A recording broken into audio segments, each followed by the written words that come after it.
Hi everybody, Deb Tucker here from Studio 180 Design, and I have a question for you. Have you tried making log cabins in the past and not been very successful? I know most of us have, me included. Well, we've come up with a technique sheet that's going to allow you to make traditional log cabins in a wide variety of sizes and configurations and have them be absolutely perfect at the end.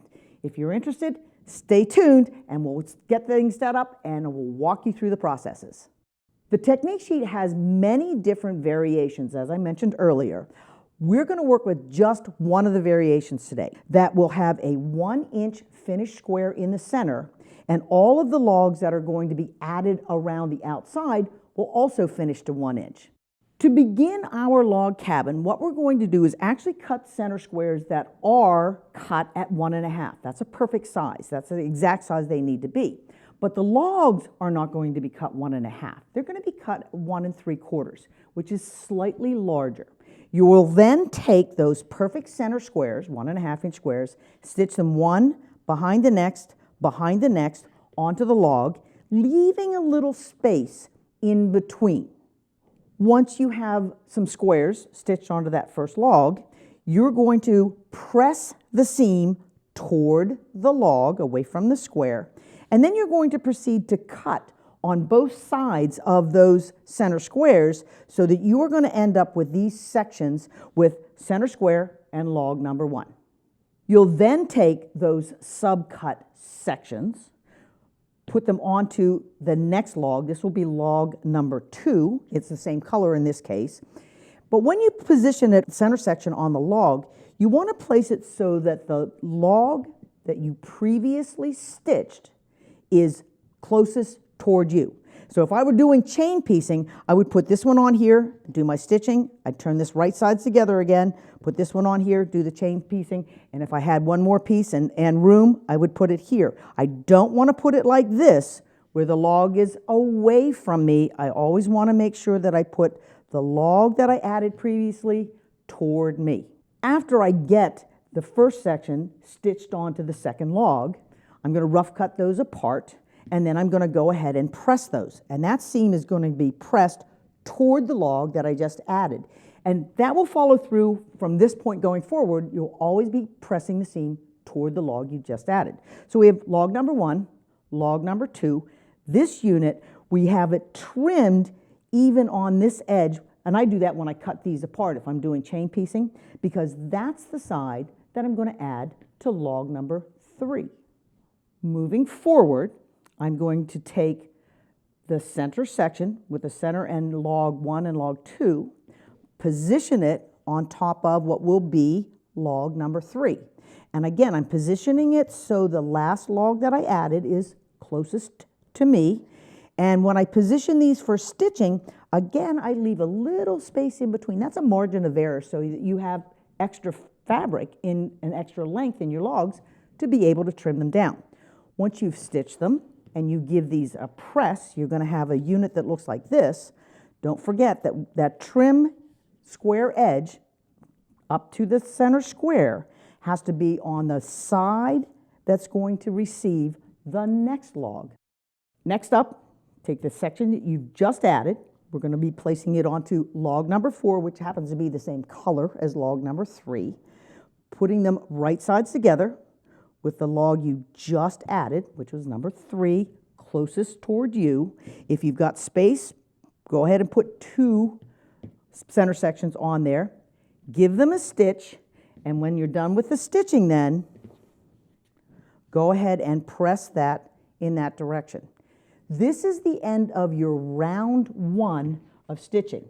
It will give you that center square with log 1, log 2, log 3, and log 4, and it's at this point that we're going to do something different. We're going to trim this down to a precision shape. Now, the technique sheet calls for the Tucker Trimmer 3, which is a nice big tool which is going to allow me to do the bigger sizes. But the Tucker Trimmer 3 and the Tucker Trimmer 1 have all the same lines on it. So when I'm working little, I'll use my Tucker Trimmer 1. If you have it, this is a nice time to use it. But what I'm going to be looking at on the tool are 2 diagonal guidelines. one diagonal this way and a sizing diagonal this way. And you're thinking, but how do I know what sizing diagonal that I need? Well, when you go to the technique sheet and you look at the chart that we're using, it's going to tell you that that sizing guideline for round 1 of trimming is 3.5 inches. So I'm going to be looking at this diagonal and this diagonal, and those diagonals are going to go right through the center square of my unit. When I line this up, you'll be able to see it. This common diagonal is going through one direction. The sizing diagonal, in this case 3.5 for this size, goes in the other direction, and then I'm ready to trim. I usually trim log 1 and log 2 first. As a right-hander, I'm going to have that in those 2 logs in my upper right-hand corner for trimming. Left-handers, you would put those in the upper left-hand corner and arrange your ruler with the same diagonals so that you can easily trim left-handed. So let's get back to where we were. Diagonal, diagonal. I'm going to trim and trim. Not very much, a little bit of waste on there. Lift the tool, rotate the unit 180 degrees. When I do the next trim, not only am I going to look at the diagonals, but I'm going to look at my cleanup lines of 3.5. And those same lines are on the Big Tucker Trimmer 3, so if you're working with that, remember, they're the same, it's just the bigger version. But what I'm going to have now, if I wanted to, I have a little log cabin. It's going to finish to 3 inches, but we're not going to stop there. We're going to continue to add more rounds of logs in the same manner that I just described to you. We'll add 1 log. We'll add a 2nd log. We'll add a 3rd log. And eventually we'll add that 4th log to that 2nd round. That's a round of logs that go all the way around. So this is round 1, this is round 2. Once you've got the next 4 logs added, that it's time to trim again.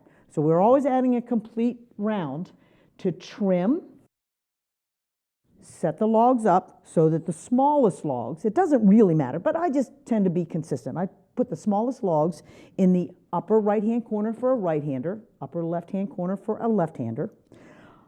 What I'm going to be doing, again, is looking at diagonal lines, but the diagonal lines are going to be different. Because this block is bigger, I'm going to be looking at the common diagonal, and when I consult the chart, my final trim down for round 2 is going to be 5.5.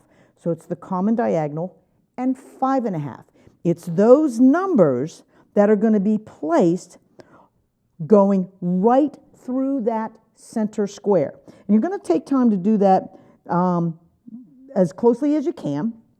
Common diagonal here, 5.5 inch diagonal here, and then I'm ready to trim up, trim across, cleaning up the 2nd round on one side, lift, rotate, and repeat, not only with the diagonals with that 2nd trim, but also pay attention to your cleanup lines. It's truing up your blocks every time to the size that's listed on the chart that's going to allow you to work your way through to a perfect block at the end.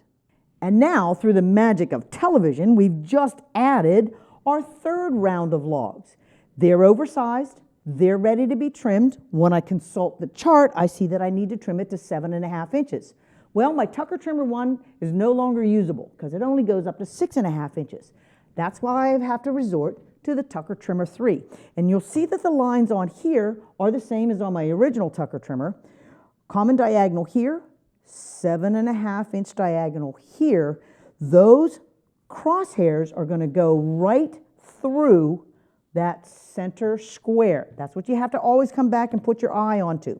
So when I line this up, and I've got one here, and I look up, nope, not quite lined up yet.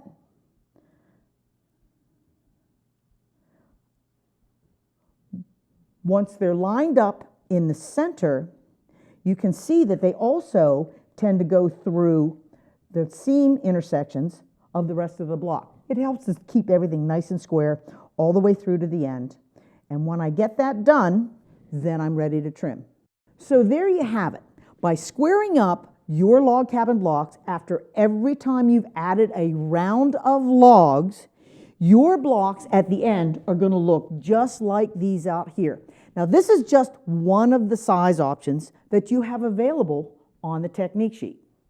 What we have been working on is the chart that has a 1-inch center and 1-inch logs around, and you have 3-inch, 5-inch, 7-inch, 9-inch, and 11-inch size blocks that you can achieve with just that one chart.